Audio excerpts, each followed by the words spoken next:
Welcome to the What to Read Next podcast. In this podcast, your host, Laura Silverman, will interview published authors to chat about their work, journey to getting published, and their book recommendations. If you share a passion for books and always looking for your next read, then join us. Welcome to the What to Read Next podcast. Today I have an author interview with Laura Silverman. Laura is a YA author and editor. In this interview, we chat about her book recommended for you, her writing process, and of course, around the book recommendations. Now let's go to the interview. Hi, Laura. Welcome to the What to Read Next podcast. Hi, thank you so much for having me. So happy to have you here. So tell us a little bit about yourself.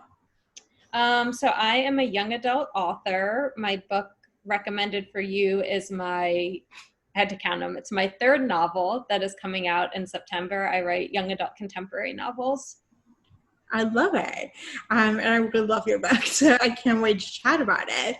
So what inspired you to become a writer? You know, I've definitely been writing stories my entire life. As soon as I knew how to write any sentences, I was writing little stories.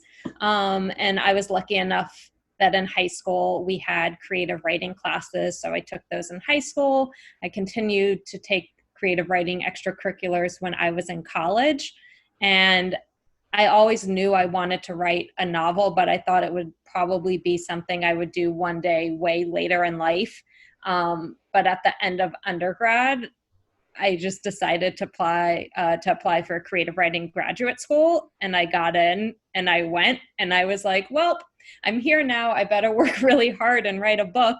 And that's what I did. And that became my first novel, Girl Out of Water. I love it. Yeah, that's amazing. So what was your journey to get that first book published? So I don't know if you've talked about the traditional publishing journey on your show before, but basically since I was in grad school at the time, I was also working and interning, but it was my main priority to write. So over 6 months, I wrote about 6 drafts of the book. I don't think I would ever be able to get a book done that quickly again, honestly. But I finished a draft I was happy with in about 6 months, and then went on to query literary agents.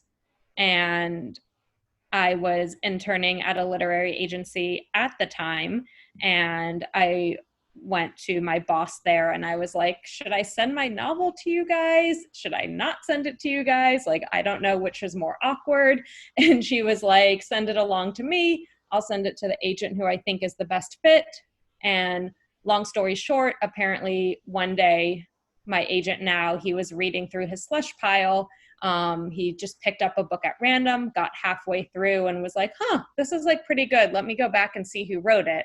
And he was like, oh, my intern wrote this book. That's cool. And he offered me representation. I had a few other offers, but since I already knew that I loved working with him, it was a really easy pick. And from then the agent goes on to sell the book to a publisher, which can be a very long process. I love it. I love that you were a winner within the slush pile, which is amazing. Yeah. So I guess my boss, kind of the person that I worked under at the agency, she sent it along to my agent, Jim, thinking he would be the best fit.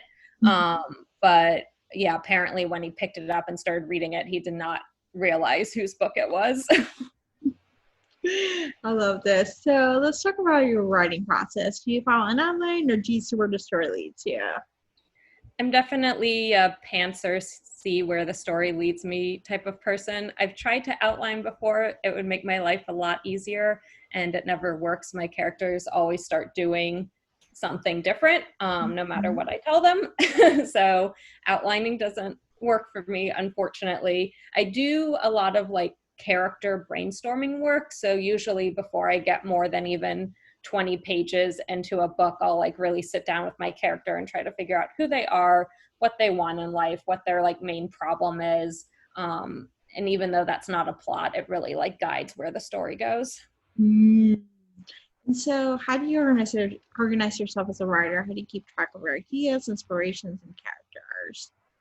I feel like almost all of my writer friends have this problem where they have a million book ideas and not enough time to write them. Yeah. And I'm not that person. I feel like I've had a handful of novel ideas and I've written all of them. that's like the hardest part of the process for me, is like figuring out what I really want to write. I do have like little notebooks and phone notes of like smaller ideas, maybe ideas for like side characters or like a trope I want to play with one day. But I definitely don't have that long list of novels I want to write that so many people do. So do you share your work along the way, or do you wait to complete it for others to read? A little bit of both. So my first novel I was writing in graduate school. So that one I was sharing along the way because we had peer critique groups. At this point, I feel like I write the bulk of a first draft on my own. And usually I get to like the 2/3 point and I'm like, I have no idea what I'm doing. This is a mess. I have no perspective on it. This is terrible. And then I just like shove it in someone's face, whether that's like an editor, an agent, my friend. And I'm like, please read this and tell me what I'm doing. And that distance is always like really helpful. It's really hard to kind of zoom out and see your book from the outside sometimes. I get a question because I just typically interview a lot of romance authors who know the ending because it's happily ever after. But with YA contemporary, you have a little bit of both. Like, do you know the ending at the beginning, or is something to just you kind of like realize that as you go along, like this is how it's gonna end? It's usually something I realize as I go along. I do have Recommended for You is my first book that is like really categorized as a romantic comedy. My first 2 books are contemporary books that have a romance subplot in them. So definitely I know that of course I'm going to have my 2 characters get together at the end of this book. But as far as all of the like subplots went with all the different problems in her life, they kind of kept changing around throughout the drafts I was writing and changing direction. So no, I don't know what's going to happen. It's okay. Yeah, I'm always curious. I just realized that as I was talking to you, I was like, wait, hold on. This is a different ball game. Like as a contemporary, you have like freedom to leave an open-ended, ending or a happy for now. And I think for YA, it's mostly happy for now because you're not going to get married at 17. Yeah, I think definitely. I know romance, it's either, they get together or maybe they even get married. And YA, it's like the characters are together, but you're definitely not promising marriage at the end of the novel. That would be a lot for 17-year-olds. Yeah, I don't think we want child marriage. So it is understandable. So let's talk about recommended for you. What was your source of inspiration?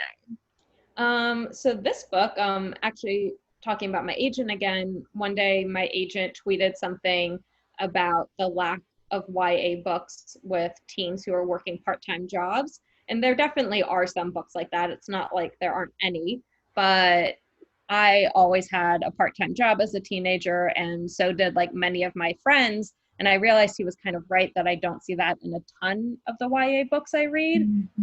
Plus, my favorite type of TV show is the workplace comedy. I mean, The Office is still my heart.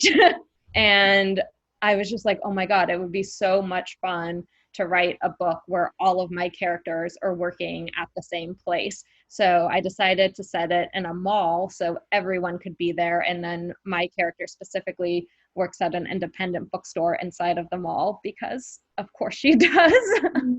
And then I honestly really did write what you love with this book. And I took a bunch of other inspirations like Clueless, 10 Things I Hate About You, You've Got Mail, and I just like shoved it all in there and had so much fun writing it. Yeah, it was a fun book to read. Like I read it in one sitting, and like I was telling your publicist, like I haven't read a lot of YA contemporary over the past year for some reason. And so the moment I read this book, I was like, oh my gosh, it's something is missing in my life. Like, read more. I need more of these books. Like, I need her. And I was like, please send me recommendations. Like, I need more. There are so many good ones. YA contemporary is thriving right now. Yeah. So it's actually fun. Like, I ended up reading Love Boat Taipei, which was actually really fun too. So it was like, I ended up reading all these like YA contemporaries. I was like, this is just amazing. So yes, one of us. Yes. So, which is awesome. So let's talk about recommended for you. it's a lot closer to independent bookstores and book selling. What kind of research did you conduct to get this far right? So I never ever actually worked in a bookstore. When I was in college, I did have a 3-month stint in the textbook section of their bookstore, which is not even close to the same thing. Yeah. So I had a lot of experience in different customer service jobs. So a lot of the anecdotes about dealing with like difficult customers are things I drew from personal experience. But then I also have a really good friend who went to grad school with me. Her name is Lauren, and she was an independent bookseller for a really long time. And so she helped me a lot with making sure those details were accurate. Yeah, I love the details of like the whole hand selling, like the whole process of just that you gotta talk about it, and you know even the tips and tricks like the quiz and the different ways to get more books to be sold. Like that seemed like really fun. That was really fun. I really wanted to write like hijinks in the book and had a lot of fun coming up with the different ways that Jake and Shoshana could one up each other with selling them.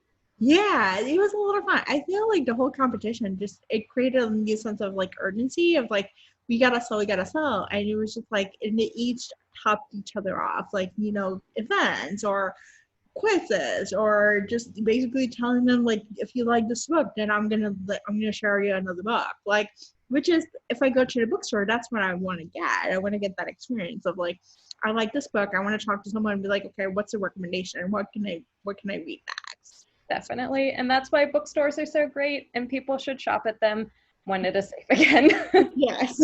But for now, you can order from them online.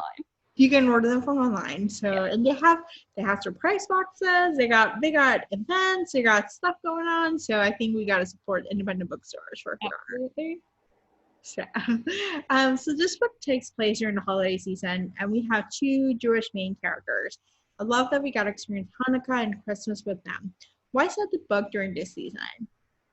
I'm honestly trying to remember why I chose to do it during Christmas time. I know that I wanted like a really short timeline book. This book only takes place over, I think, a week. Yep. I just thought it would be really fun to write a condensed one. And then I was like, since we're at a mall, the most chaotic time at a mall is the holiday season. Especially, you know, in 2019, 2020, so many people online shop now. I feel like the holiday time is the only time where the mall is still like totally packed because people have run out of time to shop online. And then I got to have so much fun writing Jews during the Christmas season because, you know, there are a lot of like Christmas movies and books out there. And of course I enjoy them. Of course I love Love Actually, but I'm like, where are my Jewish holiday rom-coms? Like, I want some, and I want to talk about like just kind of how funny it is to be Jewish during that time of year. And it was really fun to play with. I feel like I'm going to make a couple people mad, but it's fine. Yeah, I love it. I love the fact like it brought a new sense of depth about it. Like it created a new like a sense of like, you know, like I think so much is Christian, you know, centric, and I think I love that it was Jewish, that it was actually Hanukkah and all those different things around that, but also how they spend Christmas, you know, and how they make the holiday, you know, even their own, like how they take ownership of it. So I love it. I love the fact that it was diverse enough that it brought a new sense of like a new perspective to a Christmas quote unquote book. Thank you. So in this book, we also see diversity and conversation on access. Why was it important to showcase in this book? So we talked about the Jewish aspect a little bit. Obviously, yep. I'm Jewish, and growing up, I didn't read a single Jewish book growing up unless that book was about the Holocaust. Like they weren't there. I didn't have them. And when I wrote my first novel, Girl Out of Water, which I still absolutely love that novel, it didn't even occur to me to make that character Jewish. She's not Jewish. I didn't read Jewish characters, and it didn't even cross my mind to put one in my own book. And so once my eyes were kind of open to that, I'm like, I'm going to always write Jewish characters now because we need them on the shelves. And thankfully, we're starting to publish some more. There are great books by like Rachel Solomon, Marissa Cantor, Becky Albertalli. There's more out there, and I'm just trying to help Jewish kids see themselves in stories that like aren't just about our trauma. Mm-hmm. And then, yeah, there are accessibility, disability conversations in the book as well. I'm disabled. I have chronic pain and chronic fatigue. It's a whole thing I won't go into, but it does affect every single day of my life. Mm-hmm. And I wish the world were about 1,000,000 times more accessible and that people thought about these things. And so I really wanted to put some of those conversations in the book and just, you know, raise a little bit of awareness. I love it. And I love that you're writing Jewish characters. I love that you're writing about accessibility and just making it a conversation, make it something that people can see and be like, oh, that makes sense. So like, oh, I think there was a scene where the event was happening. There was 2 seats reserved for disability. And then some, customer was like angry about it, but it was like, oh, I never thought about that. Someone who has the privilege doesn't think about it, and it's like, oh, it makes sense. Like, why wouldn't you do that? Why wouldn't you just provide access? And the same goes with, having Jewish characters. Is like, we don't want to see the pain. We're okay with the pain. Like, it's the same thing about I see it like I'm an own voices for Latina experience, and I rather, for me, one of the things I want to do is like provide a space to see myself in happily ever afters, and happy stories. Like, it's not just always about the pain. It's not always about the suffering. It's also, let's look at the joy. Let's look at the things that bring you, like, that feel good. And that's, I want to support those, because that's just as important as like learning about the pain, learning about the suffering. Absolutely. And, there's room for all of those books on the shelves. Like, yep. I think absolutely kids should read about the Holocaust, but I don't think that's the only time they should encounter a Jewish character. Yeah. So thank you. Thank you for bringing that diversity. I also love the economic diversity in this book. Like, I don't see that often. I see on YA books especially, I see a lot of privilege, a lot of like sense of like, parents will be able to afford any wins and stuff, like cars and all these different things. And I think in some ways this book, perhaps Jake and Shoshana were working because they needed to work. Like, it was like a breath of fresh air. Why share this part of the character's journey? Like, they're getting a part-time job because they actually, if they want to have the different things, they had to work towards it. Yeah, that's something I kind of became aware of as I was writing my own books. I grew up with economic privilege. I grew up middle class, upper middle class. Mm-hmm. And I think that's definitely reflected in my first 2 novels. Mm-hmm. I got a job as a teenager because when I hit, like, I think 15, my parents were like, okay, if you want spending money, go get a job. They wanted me to learn the value of $1. So I wasn't in the position like Shoshana and Jake where I absolutely had to work. I was more like, you guys will read her friend Cheyenne in the book, where her parents were like, we can provide for you, but you're going to learn what that means. Mm-hmm. But, I also, at the same time, I had friends who were working because they had to work, because they would not be able to get a car or gas for their car or be able to get themselves around, or, they were already saving up to help pay for college, or they were going to be entirely on their own the second they turned 18. So I just kind of wanted to share like a little more of that diversity of economic experience. Mm-hmm. Yeah, I loved it. I think that was like, it was unique enough that it was just like, it was noticeable. And I was like, same time, like thinking back to myself, like I come from a place of privilege. And so really thinking about others who are not.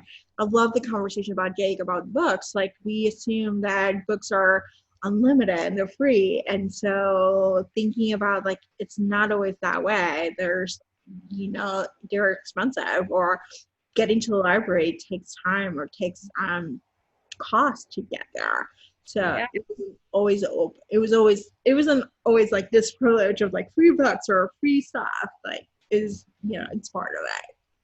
Definitely. And I mean, books are so expensive. My own budget has been impacted because I moved back to New York like a year and a half ago now. And when I moved back to New York, rent cost so much money that I needed to save elsewhere. And so I started basically only going to the library to get books, with just a few exceptions. And then the pandemic hit. And suddenly, if I wanted to read books, I had to buy them again. And I'm like, oh my God, I forgot how expensive this is. And I'll get messages from readers sometimes being like, I'm so sorry I didn't buy your book. I could only get it from the library. And I'm like, please never apologize for that. Like, I love hearing that people are getting books from the library. Yeah, I love the library. I'm like a huge proponent. I just moved out of New York and I got a New York job. So that's one thing. So I'm like, a part of me is like, I'm gonna miss my library. But I will be able to use it because I'm paying New York taxes. But the library is like so important for me. Like that's how I get most of my books. Like I actually use the library as much as possible because books are expensive. Like if you're just trying to get, the amount of books that I read, it'd be like thousands of dollars if I'm paying. Yeah. I Yeah. mean, it's so expensive, and I'm just like, I feel like also the more we use our libraries, then it'll just show that we need the libraries and they will stick around longer and longer, hopefully. Yeah. Yeah. I'm a huge proponent of the library. Like I love New York Public Library. I love Brooklyn Public Library. So if you're in New York City, you can go to Brooklyn also, and they have really good selection too. That is the one I go to. Yeah, Brooklyn has great selection. New York Public Library has great selection too. Both are great. They got it all. They're good. Yeah. Queens doesn't have that much, by the way. I traveled to get to Queens to get my library card, and I was so disappointed. I was like, there's not that much. So okay. It's like, but I love it. I love the fact there's diversity. There's multiple libraries that you can actually borrow the books and you don't have to pay for them. So it's all good. Yeah. Awesome. So this is enemies to lovers romance, and boy, do they clash. However, as the story progresses, they find common ground. Why pick this trope as this for the story? So I think I maybe mentioned this earlier when we were talking, but for this book, I like really decided that I was just gonna write what I love and what I enjoy reading and just throw in a bunch of tropes and influences that make me happy. The book I wrote before this one is called You Asked for Perfect, and it's about the effects of intense academic pressure. So I was like, I'm gonna write something much lighter and happier next.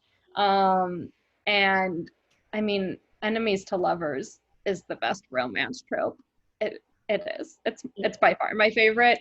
And I tried to write that and You Asked for Perfect, and it didn't really work. They weren't ever like enemies. So I was like, all right, round two, we're gonna do it in this one. I'm gonna make it happen. I love it. Yeah, I love enemies to lovers. I love rivals to lovers. I love like the sense of like nemesis or frenemies. Like any type of something competing. They're like, we don't like each other, but we somehow gonna love each other at some point. Plus, like, banter is like the most fun thing to write and read, and you get to have so much banter when they don't like each other. Yes, indeed. So you pick a good trope, and you pick like lots of little mini tropes for that made the story so fun to read. So, what are some of your upcoming projects? So this book recommended for you comes out in September, and then I have 2 books coming out in 2021. The first one is called Up All Night, and that is an anthology. It's a collection of young adult fiction stories that I'm editing. And the theme of the anthology is that all of the stories take place between sunset and sunrise. So we have everything from like prom night to ghost stories in it. And it is so much fun. The authors are so incredibly talented. We have like Nina LaCour, Tiffany D. Jackson, Karen M. McManus. Like, I really cannot stop talking about how incredible it is. Every author knocked it out of the park. I can't wait for people to read it. And then I have my next novel coming out called Those Summer Nights. It's another YA workplace rom-com because I wanted to write another one. And this one takes place at one of those megaplex entertainment centers that has like bowling, mini golf, an arcade, and all of the characters work at that place. I can't say too much about it yet because it is very much a work in progress still, but the romance trope for that one is she falls for her brother's best friend. Oh, I always love that trope too. I love that trope. Oh my gosh, this is so much fun. Good one. Yeah. Oh my gosh, I can't wait. So this is awesome. So now let's go to a round of book recommendations. It's an opportunity for you to share with the audience whether they should read it. What is your favorite genre? So my favorite genre, growing up, it was always fantasy. When I was like a teenager, it was fantasy, but definitely as an adult, my favorite genre is contemporary, whether it's young adult contemporary novels or adult contemporary novels. I love it. Who's your favorite author? Like the hardest question. I guess my favorite author, I'm going to say Holly Black because she's a young adult fantasy author and I actually started reading her when I was a teenager. Her first book, Tithe, I've never been so obsessed with something in my life. I probably read it like 15 times and to this day, every book she writes, I'm still equally obsessed with. She cannot be wrong. I love it. What has been a book you read this past year that you loved? Ooh, so many. Like the only silver lining of this pandemic is that I've had more time to read. Yeah. Let's see, I just finished reading The Vanishing Half by Britt Bennett. It's this like beautiful multi-generational adult fiction story about a Black family in America. I devoured it. It was one of those ones that I had to like slow down so I wouldn't finish it in one sitting. And then for YA books, I read Late to the Party by Kelly Quindlen. I think that's how she pronounces her last name. It's a YA contemporary about an introvert kind of coming out of her shell one summer. And it's just so beautiful and sweet and really funny. It was like one of those books that feels like a hug. And let's see some books that are coming out. This Is How We Fly by Anna Mariano. And Today, Tonight, Tomorrow by Rachel Solomon. Those are two more YA contemporaries that just put a giant smile on my face. Oh, this is so exciting. Thank you for the recommendations. Yeah, read all of them. So tell us where you can find you online. So you can find me online on Twitter, Instagram at LJSilverman1. I tweet a lot more than I post on Instagram. And then you can find me on my website, laurasilvermanwrites.com. If you ever definitely want to hear back from me, please send me an email because I am bad at responding to Twitter and Instagram. I love it. Thank you, Laura, for being on the show. Thank you so much for having me. It was really fun.